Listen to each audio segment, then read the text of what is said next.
자, 즐거운 마지막 시간입니다. 이번 시간은 제가 종강해 버릴 거예요. 대신 제가 지문을 제가 구체적으로 찍어 드릴 테니까 자, 128페이지를 딱 펴보세요. 128페이지. 강의 노트 128페이지. 예. 자, 우리가 최근에 이 출제 경향을 보면 우리가 감정평가로는요, 이론에 해당하는 부분도 있고 그 다음에 법 규정에 대한 내용이 있어요. 법 규정.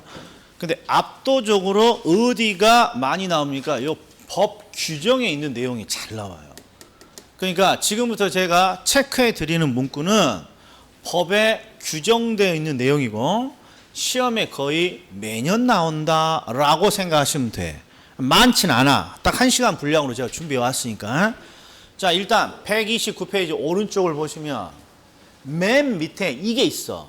가치 형성 요인이라고. 자, 원래 가치의 발생 요인도 있고 형성 요인도 있지만 법에는 요놈만 있어. 그러니까 요놈이 항상 나와.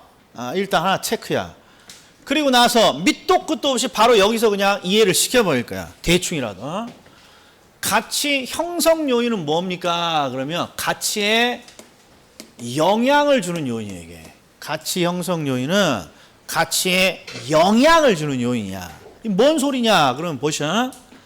감정평가는 가치를 추계하죠. 가치. 가격이 아니라 가치. 그러면 부동산의 가치에 영향을 주는 요인들은 많을 것이다, 적을 것이다. 겁나게 많아. 그런데 감정평가론의 학자들은 이 가치에 영향을 주는 요 수많은 요인을 어떤 식으로 나누고 있습니까? 그러면 세 가지로 나눠요. 그게 우리가 알고 있는 두 문자 일, 지, 개 이렇게 나누는 거예요. 그러니까 가치에 영향을 주는 요인을 가치 형성 요인이라고 그러고 가치에 영향을 주는 요인은 많은데 학자들은 항상 크게 일, 지, 개 이렇게 요인을 나눈다 이런 말이게. 그러면 자, 지역 요인은 굳이 설명 안 해도 알겠어. 부동산이 속한 지역의 내용을 묻는 거겠죠. 지역의 영. 뭐 지역에 뭐 공원이 있느냐, 학교가 있느냐, 뭐 지하철이 좋으냐, 뭐 이런 거잖아요. 그리고 개별 요인은 부동산의 개별 특성을 말하는 거라고. 이게 아파트로 우리가 익숙한 아파트로 치면 10평입니까? 50평입니까? 남향입니까? 동향입니까? 뭐 투베이입니까? 쓰리베이입니까? 베란다가 확장되어 있나요? 확장되어 있지 않나요? 이런 개별 특성을 묻는 거예요. 그러니까 요것 정도만 이해를 해주면 돼. 일반 요인이라는 건 우리나라 전체가 가지고 있는 일반적인 특징을 말해요. 우리나라의 일반적인 특징. 우리나라 인구 전체, 우리나라의 소득, 국토 면적 이런 거. 그런데 실무적으로 왜 일반 요인이라는 게 드뭅니까? 잘 익숙치 않습니까? 그러면 뭐 때문이에요? 실무에서는 저놈 안 키워. 지역의 특성을 고객에게 설명하고 뭐 베란다가 확장되어 있냐, 내부가 수선되어 있냐 이런 개별 특징을 고객에게 설명을 하지만 우리나라의 일반적인 특성을 설명하는 실무관은 없어. 고객한테.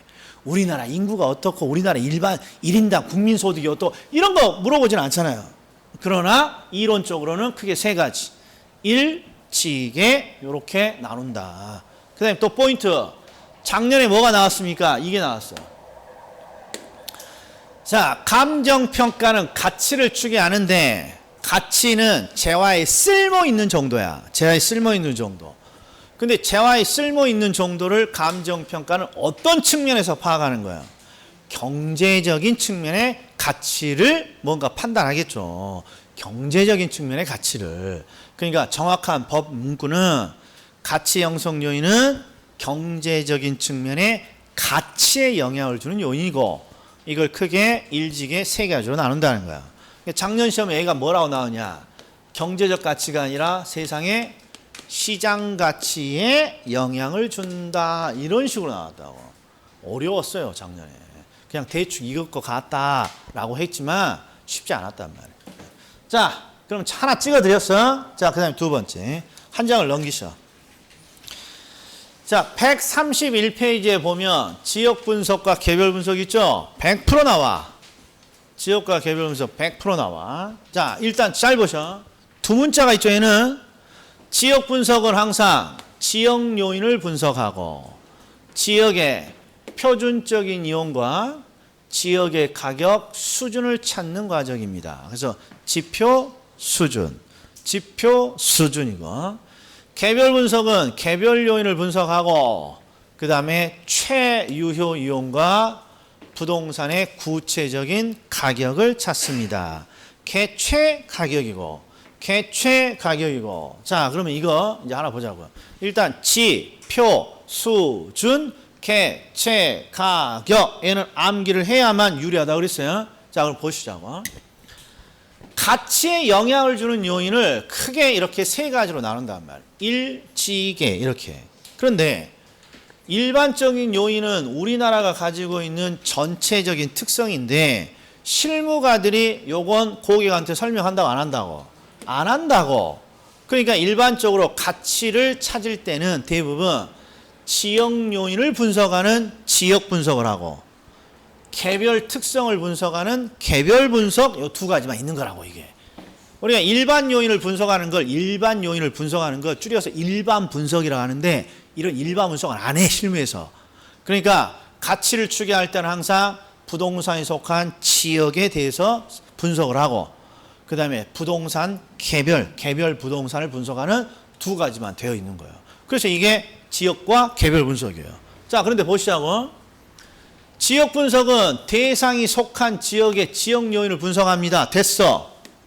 개별 분석은 대상의 개별 특성, 개별 요인을 분석합니다. 여기는 됐고, 개별이 개별 분석이고, 지역이 지역 분석이니까. 그래서 뒤쪽이 중요해, 뒤쪽이.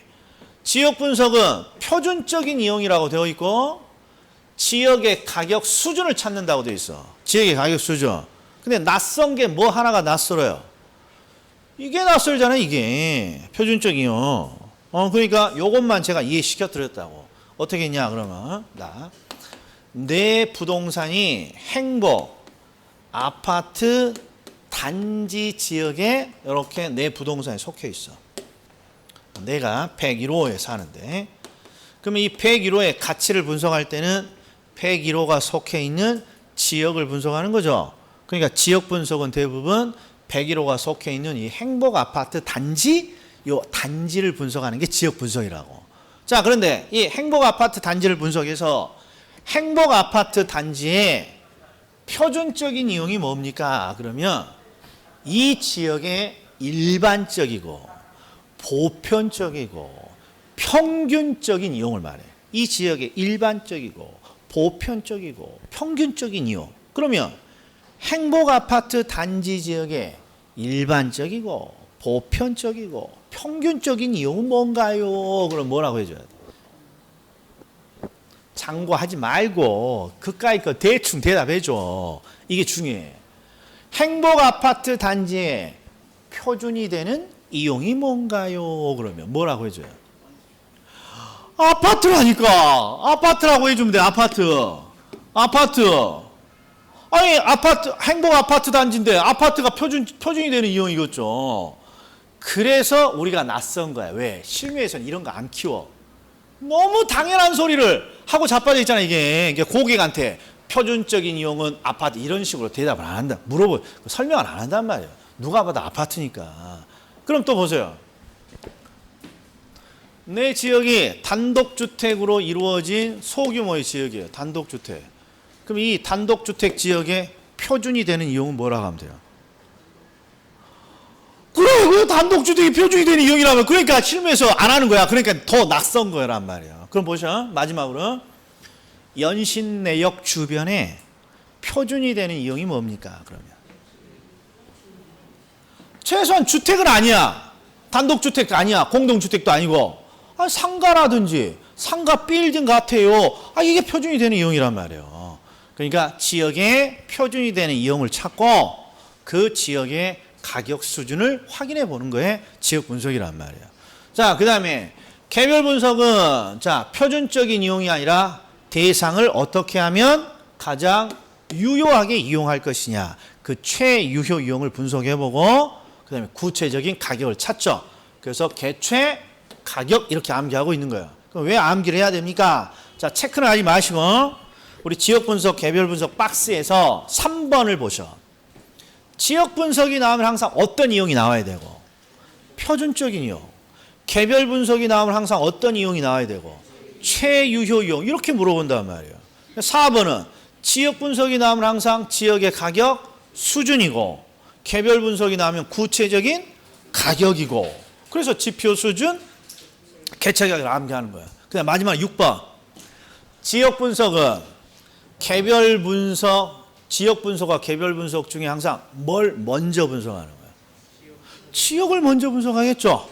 큰 범위를 먼저 분석하니까 딱 그 정도면 된단 말이에요. 이 두 가지 이 문구 자주 보고 자, 지역 분석은 표준적인 이용과 지역의 가격 수준을 분석하고 개별 분석은 최유효 이용과 구체적인 가격을 판정합니다. 됐다? 자, 그 다음에 자주 나오는 게 밑에 있는 거예요. 밑에 인근 지역, 유사 지역, 동일 수급권. 인근 지역, 유사 지역, 동일 수급권.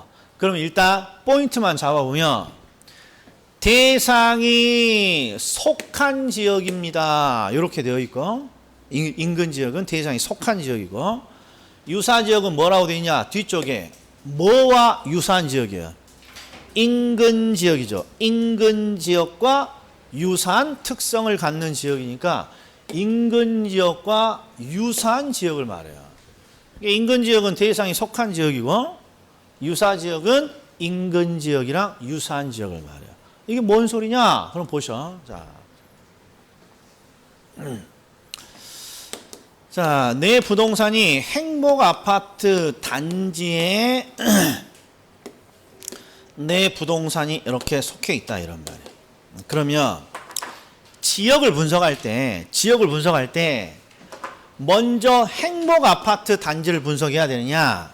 행복 아파트 단지에 보면 옆에 보면 행복 아파트 단지랑 비슷한 시기에 지어진 아파트 단지가 꽤 있을 거 아니에요. 그러면 대상이 속한 행복 아파트 단지를 먼저 분석해야 돼요. 이런 주변에 있는 아파트 단지를 먼저 분석해야 돼요. 아니, 뭘 먼저 분석하냐는 거야. 행복이야, 불행 아파트야. 당연히 이놈이 지금 우리가 가치를 추계하고자 하는 대상 물건이니까 이놈의 가치를 추계하려면 아니 대상이 속해 있는 요 지역을 분석해야 되는 거 아니에요. 요 지역을. 요걸 우리는 대상 주변에 있다. 대상 인근에 있다. 그래서 요걸 대상의 인근에 있는 지역입니다. 인근 지역이라 하는 거야. 그러니까 인근 지역은 항상 어떤 포인트가 나옵니까? 대상이 속한 지역입니다. 이게 나오는 거야.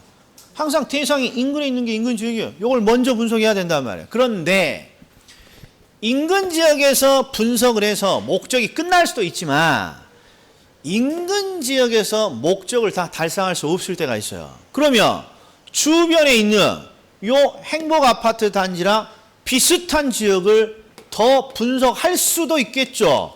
이게 유사 지역이에요. 이게 행복 아파트 단지인 인근 지역이랑 유사한 지역입니다. 이게 유사 지역이에요. 자, 그래서 유사 지역은 포인트가 뭐냐?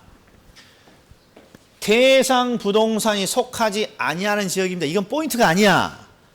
당연히 대상이 없는 지역이죠. 인근 지역에 대상이 있는 거니까.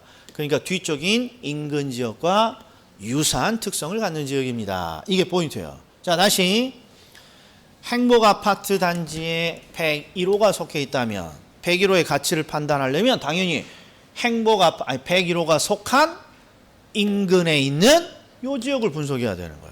근데 이 지역에서 뭔가 목적을 달성할 수 없다. 그러면 행복 아파트 단지랑 비슷한 다른 지역을 분석할 수도 있죠. 요걸 유사 지역이라고 해요. 그런데 문제는 행복 아파트 단지랑 비슷한 시기에 지어진 아파트는요. 불행 아파트만 있는 게 아니라 주변에 널려 있어. 비슷한 시기에. 그러면 주변에 있는 모든 유사한 지역을 다 분석할 일은 없고 항상 인근 지역이랑 어떤 걸 구성해야 돼요? 동일 시장 권역이라고 생각하는 내부의 유사 지역을 분석해야죠. 그걸 우리는 동일 수급권이라고 그래요. 동일 수급권은 쉽게 표현하면 동일 시장이다 이런 뜻이에요. 동일 시장. 근데 항상 제가 강의를 해보면 어디에 자꾸 낯설해 하십니까? 여기에 낯설해. 왜?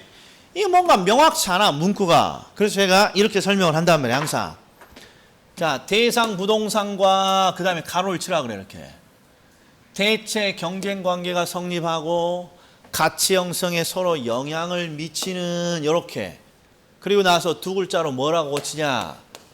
유사하다라고 쓴다 이런 말이에요. 자, 대체 경쟁 관계가 성립을 하고 가치 형성에서 서로 영향을 주고받습니다. 그럼 무슨 뜻이에요? 유사하다는 뜻이란 말이에요. 유사하다. 그러니까 유사한 부동산이 존재하는 권역인데, 자, 추가적으로 이런 거예요. 누군가가 나에게 신발 시장이 뭐라고 정의되냐? 그러면 신발 시장에 가보면 비슷한 신발들이 모여있는 장소예요. 팔려고 모여있는 장소. 자동차 시장은 어떤 장소입니까? 그러면 비슷한 자동차들을 모아놓고 팔려는 장소예요. 그러니까 비슷한 자동차가 모여있으면 자동차 시장. 신발이 비슷한 것들이 모여있는 장소면 신발 시장. 그럼 부동산 시장 뭐라고 해야 돼요? 비슷한 부동산이 모여있는 장소라고 하면 된다 이런 말이에요. 그게 바로 대상과 비슷한 부동산들이 존재하는 권역 이렇게 되어 있는 거예요. 이게 그냥 동일 시장이다 이런 뜻이에요. 됐다? 이게 초벌구이란 말이에요. 그럼 이제 시험에 자주 나오는 문구들을 제가 함정을 체크해 드릴 테니까 한 번씩 보자고요. 자, 일단 인근 지역이랑 대상 주변이니까 대상이 속한 지역을 인근 지역이라고 한단 말이에요. 요건 잘 안 틀려요. 근데 뒤쪽을 봤더니 시험에 부동산 이용이 동질적이고 가치 형성 요인 중에 지역 요인을 공유하는 지역이라고 되어 있는데 꼭 여기다가 개별 요인을 이렇게 집어넣어. 지금 우리는 지역을 보는 거예요? 개별 부동산을 보는 거예요? 지역을 보고 있기 때문에 지역이니까 지역 요인을 공유한다고 나와야죠. 지역 요인을. 개별 요인을 공유하면 안 되고. 자, 그 다음에 유사 지역은 포인트가 인근 지역과 유사한 지역이야. 인근 지역과. 앞에 있는 대상이 속하지 않는 지역이라는 건 너무나 자연스러운 소리고 여기가 대상이 속해 있으니까. 자, 그 다음에 이제 유사 지역, 동일 수급권이야. 동일 수급권은 동일 시장을 형성하는 건데 보셔. 이제 간단하게 제가 설명을 해보면 이렇게 돼 있어요. 자, 항상 대상이 이렇게 존재해요. 여기가 이제 우리가 가치를 추계할 대상이야. 그럼 가장 먼저 대상이 속해 있는 인근 지역을 먼저 분석하는 거야. 근데 인근 지역에서 목적을 달성할 수 없으면 추가적으로 하나를 더 분석하는데 인근 지역이랑 유사한 지역을 분석할 거 아니야. 이게 유사 지역이야. 근데 이 유사 지역은 대단히 많아요. 유사 지역은. 그러니까 모든 유사 지역을 다 분석하는 게 아니라 항상 대상이 속한 인근 지역이랑 어떤 시장, 어떤 동일 시장 안에 있는 유사 지역을 분석하는 거란 말이에요. 그러니까 용어가 3개 나왔지만 정확히는 인근 지역을 먼저 분석하고 인근 지역과 동일 시장을 형성하는 그 내부의 유사 지역을 분석하는 거야. 이 동일 시장을 뭐라고 부른다? 동일 수급권이라고 불러요. 동일 수급권 안에 유사 지역을 분석하는 거야. 그래서 함정으로 이런 게 나오면 실수 많이 해요. 자, 동일 수급권은 동일 시장이니까 인근 지역과 유사 지역을 포함한다고 해야 돼요? 제외한다고 해야 돼요? 당연히 요거 두 개를 통틀어서 같은 시장인 거죠. 요 두 개를. 동일 수급권 안에 요 두 가지가 포함되어 있는 거죠. 예. 자, 그래서 지금 지역과 개별 분석 중에서는 5개의 용어예요. 지역 분석이 뭐냐? 개별 분석이 뭐냐? 인근 지역, 유사 지역, 동일 수급권이 뭐냐? 이거 세트야. 그러니까 지금 벌써 6개요. 지금 가치 형성 요인 했고, 지역 분석, 개별 분석 정의했고, 그 다음에 지역으로서 인근 지역, 유사 지역, 동일 수급권 했다 이런 말이에요. 자, 그다음에 한 장을 넘기셔. 그럼 가격 원칙이 나오죠. 가격 원칙은 시험에 매년은 안 나오지만 자주는 나와요. 그러나 얘는 법조문은 아니야. 그러니까 일단 넘겨. 자, 135페이지를 딱 보면 요 놈이 있어요. 감정평가의 원칙. 요거 겁나 거의 매년 나와. 100% 매년 나옵니다. 100% 매년. 요걸 먼저 해야 돼. 자, 여기는 지금 뭐에 대한 설명이에요? 첫 번째. 기준 시점이죠. 자, 그런데 항상 질문이 들어온 게 뭡니까? 이거예요, 이게. 기준 시점은 감정평가액 결정의 기준이 되는 날짜이다. 이렇게. 요거랑 항상 헷갈렸어요. 이게 무슨 뜻이냐? 지금 기준 시점은 요렇게 지금 이렇게 출제를 했는데 우리가 항상 암기하는 게 이거란 말이에요. 기준 시점 나오면 뭐야? 가격 조사를 완료한 날짜입니다. 가격 조사를 완료한 날짜입니다. 거의 세뇌되어 있어, 세뇌. 시험이 너무 잘 나오니까. 자, 그런데 막상 시험을 봤더니 기준 시점은 감정평가의 결정의 기준이 되는 날짜입니다. 이렇게 나와. 그러니까 가격 조사를 완료한 날짜가 아니네? 그러니까 X라고 해. 이게 함정이야. 민법하고 학교론이 다른 점이 여기 있단 말이에요. 자, 가격 조사를 완료한 날짜라고 암기했어. 이 문구가 안 나오면 다 틀렸다 하는 거야, 지금. 다른 건 물어볼 수도 있고 비슷한 문구가 나올 수도 있는 건데 부동산하고는 그러면 안 돼. 중개사법처럼 내가 암기한 문구가 안 나오면 틀렸다 하면 안 돼. 자, 이게 뭐냐? 왼쪽을 보시죠. 왼쪽의 요약 정리를 보면 기준 시점 기준에서 첫 번째 기준 시점은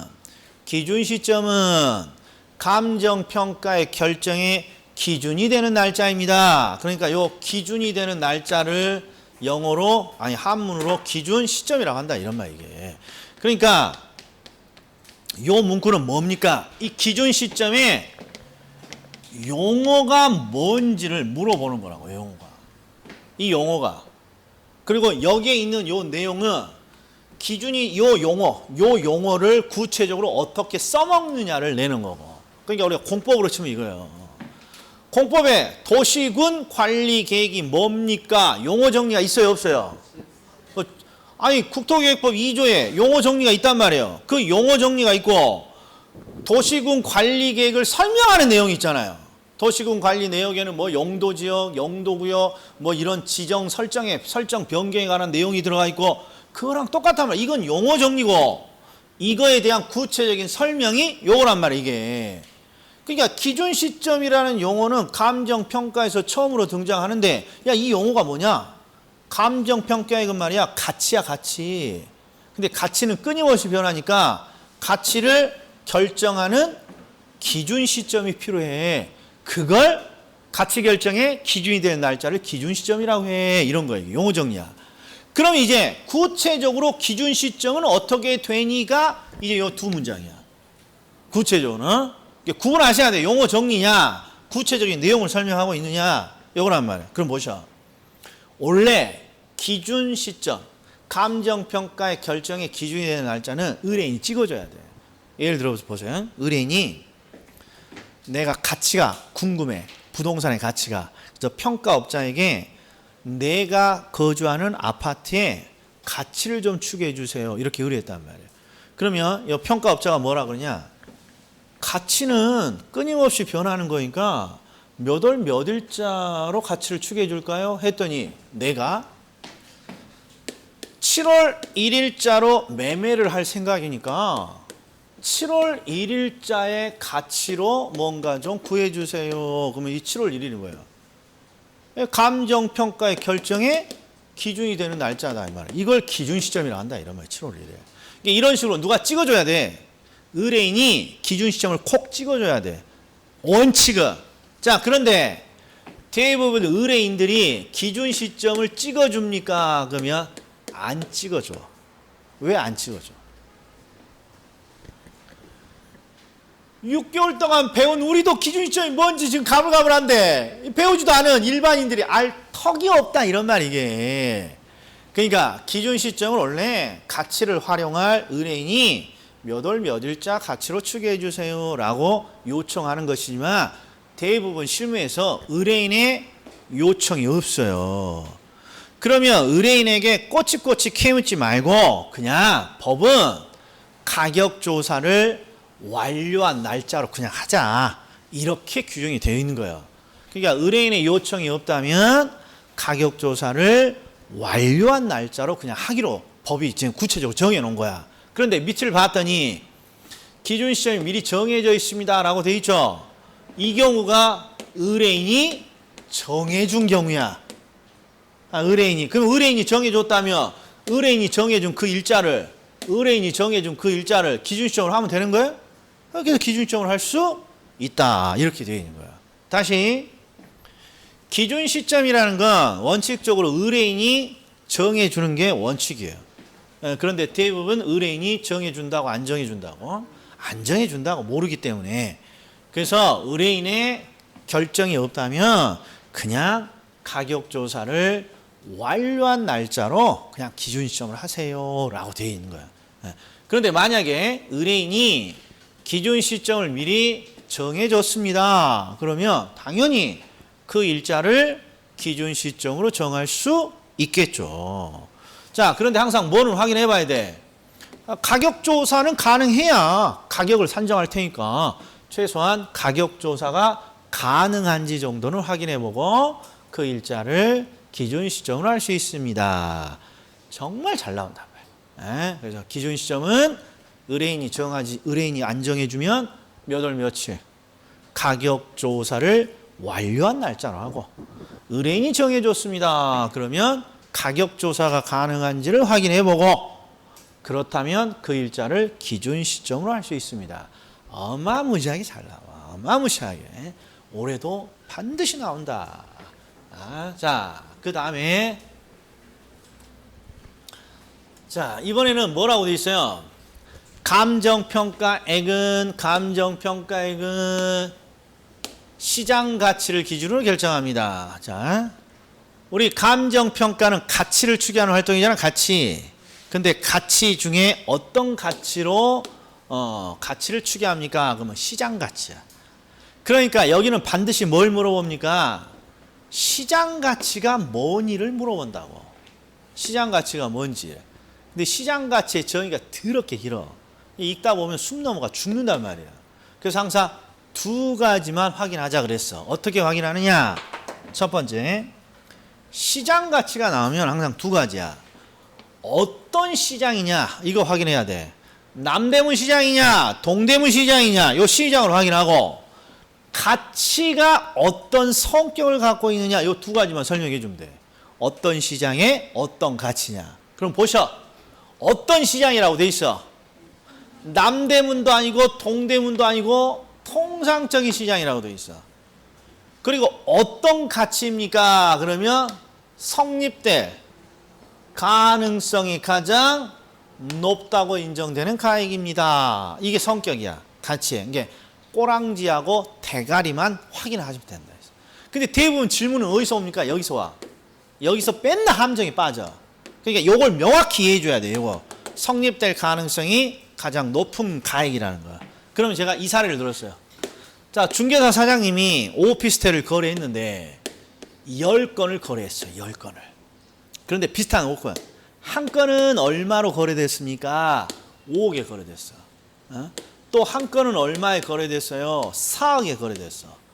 그런데 나머지 8번은 얼마로 거래되었나요? 봤더니 4억 6천으로 이렇게 거래됐어. 그러면 이 세 개 거래 중에 이 세 사례 중에 금액이 가장 높은 것은 얼마야? 금액이 가장 높은 거. 5억이야. 5억. 근데 금액이 가장 높다고 인정하는 게 아니라 뭐가 가장 높다고? 그렇죠. 거래가 성립될 가능성이 가장 높습니다. 그러면 5억이 아니라 얼마라고 해줘야 돼? 그렇죠. 열에 8번이 4억 6천으로 거래됐으니까 이게 가능성이 가장 높은 금액이야. 그러니까 금액이 가장 높은 게 아니라 성립될 가능성이 가장 높다고 인정되는 금액입니다. 이게 함정 포인트야, 이게. 그러니까 통상적인 시장은 잘 안 틀려요. 통상적인 시장이고 어떤 금액? 가능성이 가장 성립될 가능성이 가장 높다고 인정되는 가액입니다. 됐다?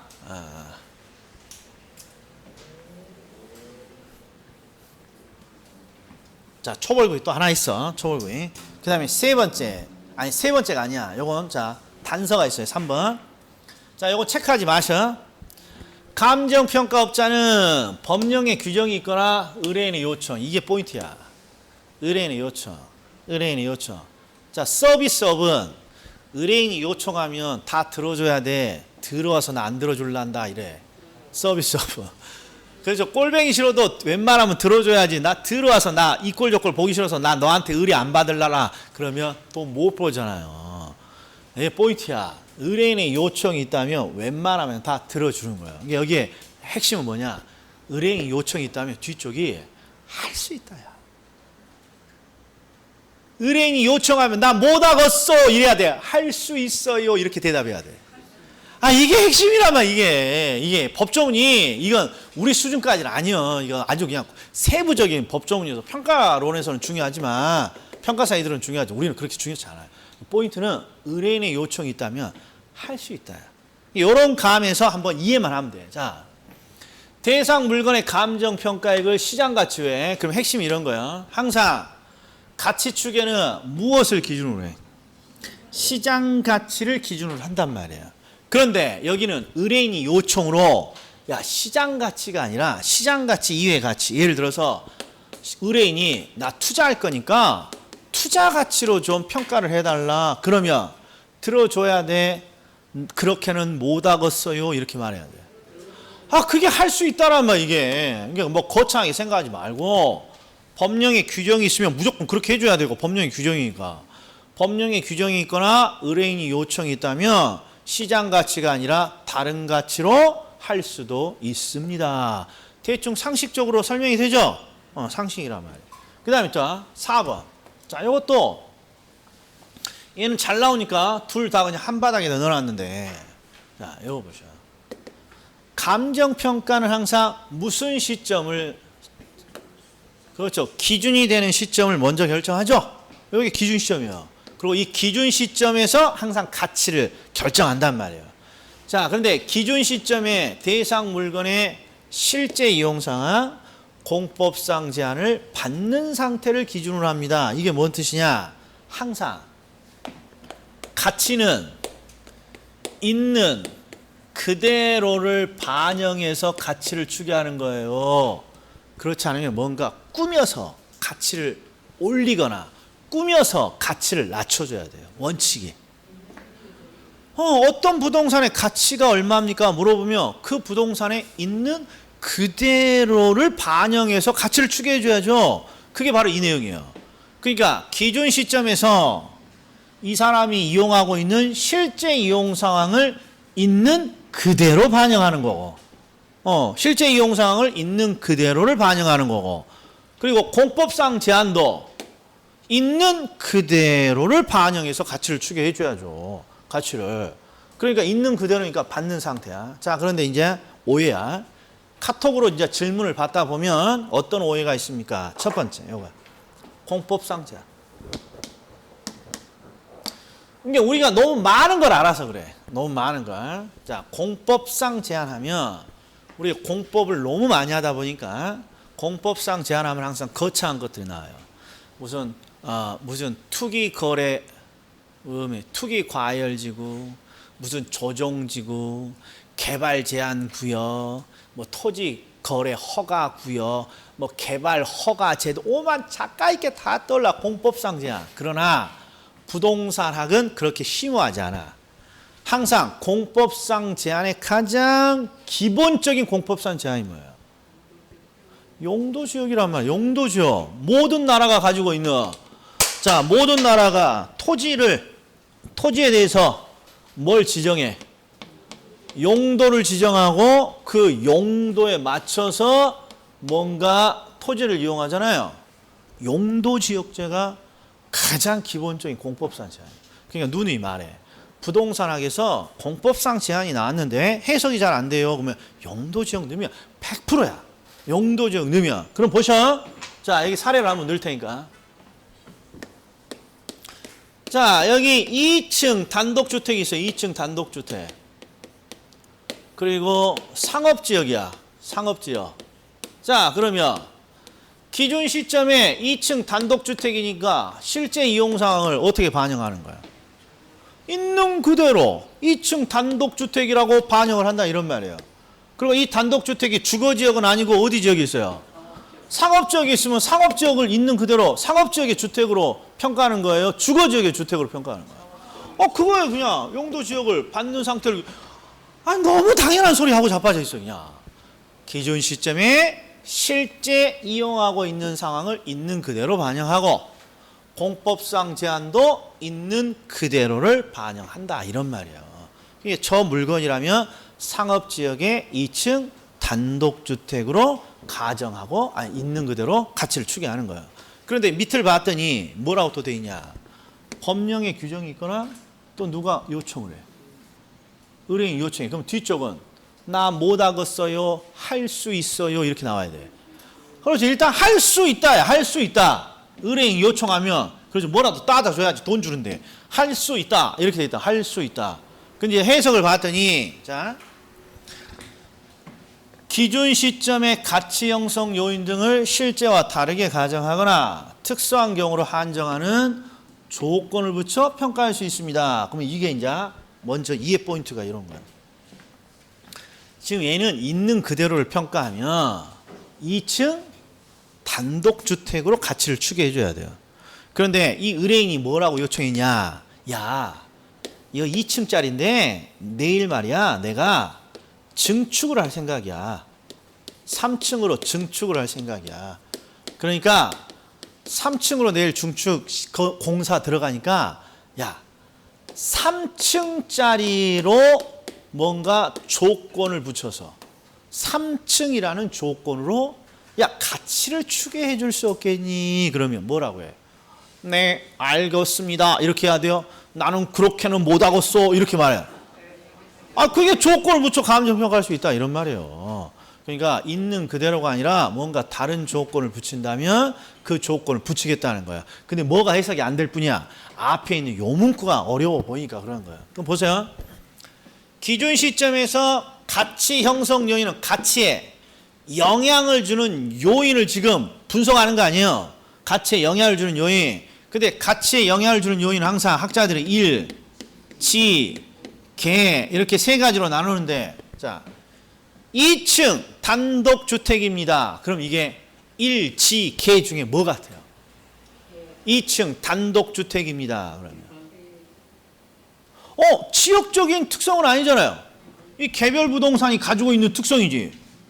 그러니까 2층 단독주택이라는 이 개별적인 특성을 실제와 다르게 조건을 붙일 수 있느냐 이런 거죠. 조건을 붙였잖아. 2층 단독이 아니라 야 3층으로 한번 해봐. 요게 그거란 말이야 이게. 이해했다? 아무튼 포인트는 할 수 있다야. 할 수 있다. 요 세 가지 어마무시하게 잘 나와. 어마무시하게. 자 초벌 구했으니까 이제 재벌 구야. 이제 함정들 한 번씩 싹 판단해보자. 자 일단 기준 시점에서는 뭐가 나옵니까? 그러면 기준 시점은 어떤 날짜? 가격 조사를 완료한 날짜인데 항상 함정이 이런 게 나와. 현장 조사를 완료한 날짜입니다. X야. X. 그럼 꼭 질문이 들어옵니다. 아니 현장 조사나 가격 조사가 뭔 차이가 있길래 현장이 들어가면 틀리고 여기는 법 조문이야. 법 조문. 그러니까 법이 가격 조사라고 되어 있으니까 가격 조사라고 되어 있는 거예요. 자 가격 조사가 헐 광범위한 포인트야. 우리가 일반적으로 가격을 조사합니다. 그러면 일단 뭐부터 떼보냐. 공부 자료를 수집해. 수집해. 그리고 판독이라는 거래. 공부가 제대로 되어 있느냐. 그 다음에 가서 현장에 가서 실제 공부 상태로 2층이면 2층이냐 지상권이 설정돼 있으면 지상권이냐? 아, 그런 거 현장에서 가는 거야. 가격 조사가 조금 더 포괄적인 용어예요. 예? 아무튼 법은 뭐라고 돼 있다? 가격 조사라고 돼 있어. 가격 조사. 그리고 이건 우리가 안 틀려요. 맨날 가격 조사를 개시한 날짜다 이렇게 줘. 이건 안 틀려. 요놈에서 틀려갖고 오는 거지. 요놈에서. 자, 그런데 또 봐봐. 또 아무튼 우리가 생각지 못한 함정이 많이 나와. 자, 보셔. 딱 시험장에 갔더니 가격 기준 시점은 가격 조사라고 되어 있네. 완료한 날짜로 되어 있네. 하고 맞고 와. 그때 요놈이 틀렸대. 요놈이. 왜 그럽니까? 그럼 100%꼭 요것만 봐. 요 뒤쪽은 또 현장 조사라고 적어져 있는데 요건 안 보고 요 앞에만 와. 100%야. 이걸 틀렸습니다. 그러면 항상 가격 조사를 완료한 날짜에 보고 그냥 와. 뒤에는 맞았겠지. 여기까지 봐야 돼.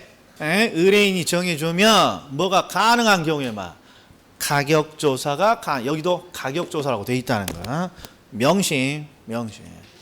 자, 그 다음에 시장 가치를 기준으로 합니다. 시장 가치는 항상 두 가지만 판단한다는 거죠. 어떤 시장?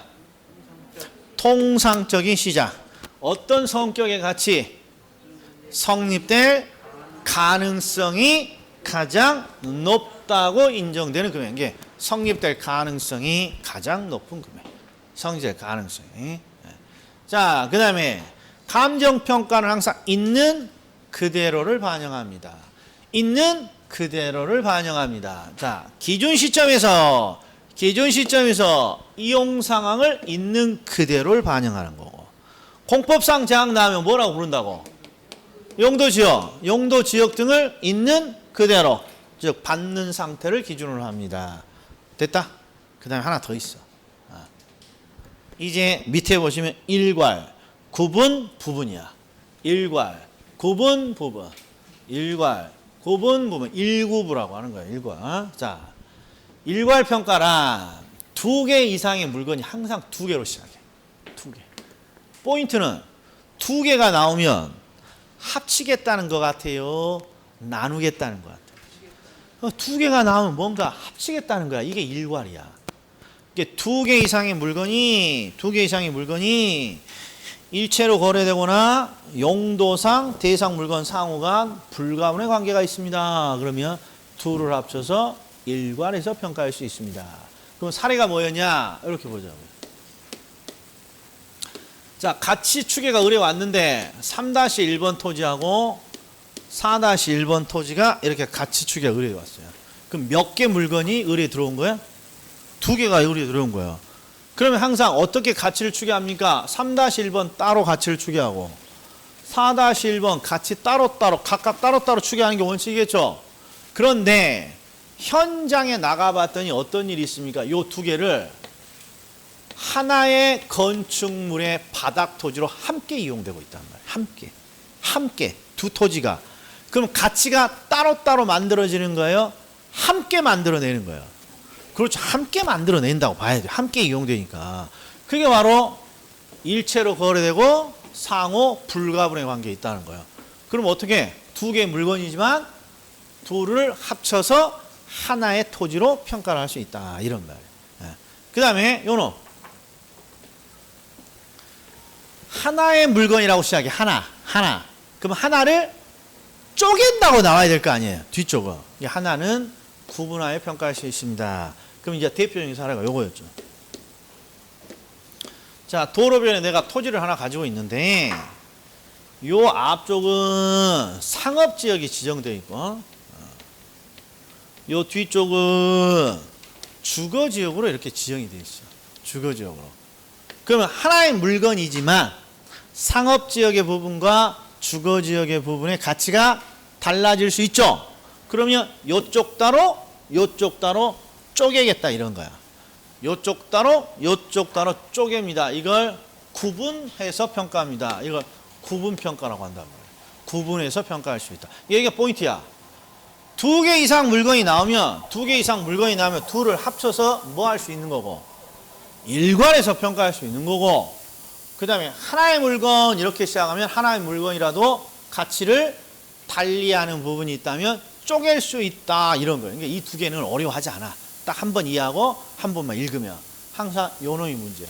요 놈이. 그러니까 요 놈은 요 첫 번째 있는 요 문장을 반드시 기억해 줘야 돼. 이게 뭐였냐? 일체로 이용되고 있는 물건의 일부분에 대해서 이렇게. 그래서 부분평가야. 일체로 이용되고 있는 일부분에 대해서 이렇게. 자, 이제 질문이야. 자, 시험에 일체로 이용되고 있는 물건의 일부분, 이게 법조문이야.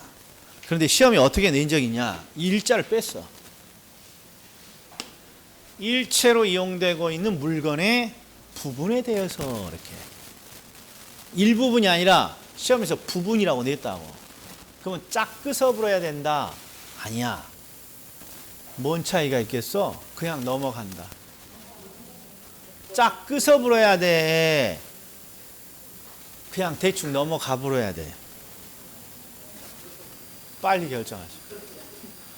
뭘 고민해. 부분이나 뭔 차이야. 그러니까 중개사법처럼 풀면 안 된단 말이야. 이게 부동산학은. 부동산학은 내용은 일치하지만 표현이 다 다르단 말이야. 똑같은 표현 안 나온단 말이야. 출제자가 그냥 물건의 부분에 대해서 이렇게 내기도 하고 물건의 일부분에 대해서 내용만 맞으면 되는 거죠. 이게 너무 중개사법처럼 생각하지 말란 말이야. 이게. 자, 그러면 제가 이거 어떤 사례를 들었냐? 그러면 사례 든 거 생각나십니까? 어제 노량진 강의에서 딱 한 분이 대답해 주더라고요. 그래서 칭찬해 드렸어요. 자, 뭐 있습니까? 뭐 제가 사례 들었던 거. 근처에 있어. 근처에. 왜 다 잊어버렸어? 선풍기 들었어. 선풍기. 자, 이게 선풍기는 어떻게 되어 있습니까? 그러면 여러 가지 물건이 합쳐져서 만든 거예요. 예를 들어서 뭐 날개도 있고 모터도 있고 뭐 전자 기판도 있고 전선도 있고 몸체도 있고 여러 가지 물건이 일체로 이용되는 대표적인 물건이에요. 네. 그러니까 일체로 여러 가지 구성 부분이 일체로 이용돼서 만들어진 대표적인 물건이 이런 선풍기예요. 선풍기. 그러면 우리는 항상 선풍기를 딱 볼 때 갑자기 이런 생각을 하는 분이 있어. 선풍기 전체가 아니라 선풍기 요 날개만 가치가 얼마가 될까? 이런 걸 궁금해 하시는 분이 있어. 그럼 뭐라고 말합니까? 배고프니까 쓰잘데기 없는 생각하지 말고 밥이나 먹으러 갑시다. 이렇게 말해주는 게 이게 정상이야. 그렇잖아요. 우리가 이제 지적 호기심에 궁금하긴 하지만 정상적인 생활을 할 때 항상 선풍기 전체 가격이 궁금한 거지. 쇼핑할 때 선풍기 전체 가격이 궁금한 거지. 날개 가격이 얼마고 모터 가격이 얼마고 이렇게 따지는 사람은 없단 말이에요. 그러니까 대부분 일체로 이용되고 있는 물건의 일부분은 가치가 궁금하지 않아. 전체가 궁금한 거지. 그러니까 일체로 이용되고 있는 일부분에 대해서는 가치를 추계하지 않아요. 전체가 중요한 거지. 일부분이 날개가 뭐가 중요해. 이게 원래는 가치를 추계하지 않는단 말이에요. 그런데 일부분이더라도 뭔가 평가를 해야 될 목적이나 이유가 있다면 평가할 수도 있는 거예요? 깜빵이 집어넣어버려야 돼. 할 수도 있습니다. 그런 거란 말이야. 이게 쉽게 이해하시란 말이야.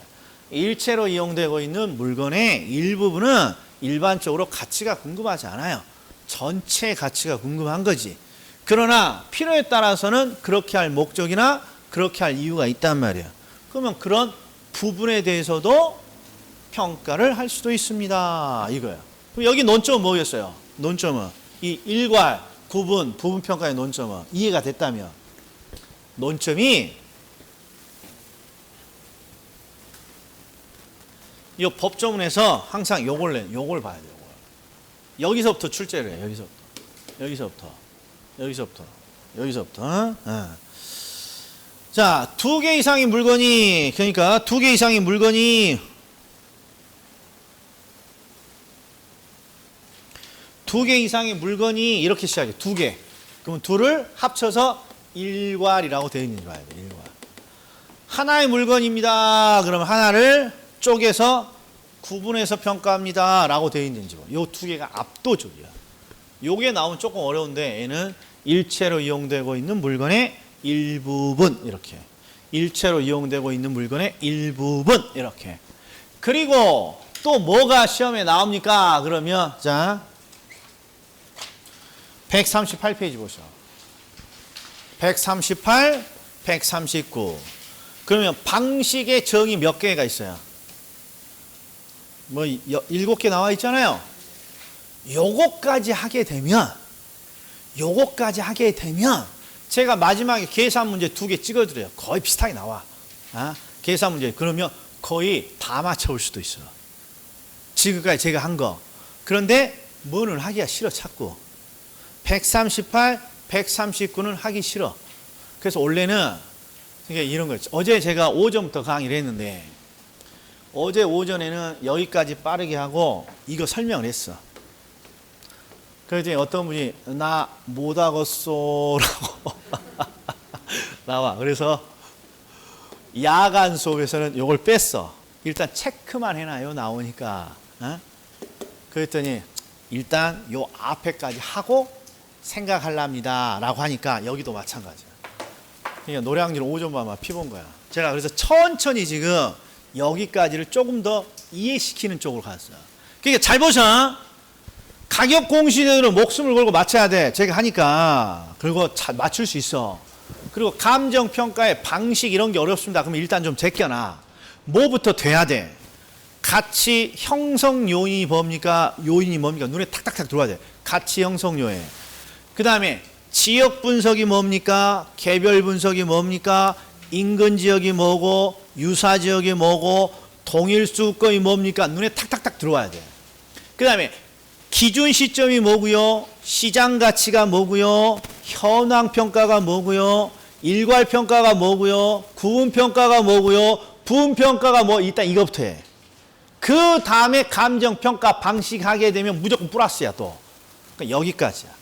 그럼 웬만하면 평가론에서 3분의 2는 맞춘단 말이에요. 몇 개 돼요? 몇 개 안 돼요?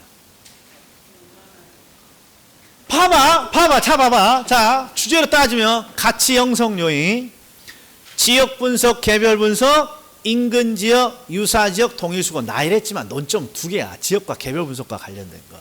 그 다음에 마지막 하나는 감정 평가의 원칙이라고 하는 거. 기준 시점 기준, 시장 가치 기준, 현황 기준, 그리고 일괄 구분 부분. 아니 논점 3개밖에 없어. 이것만 일단 먼저 해보라는 거야. 믿고 그러면 시험에 착착 나온다. 됐다?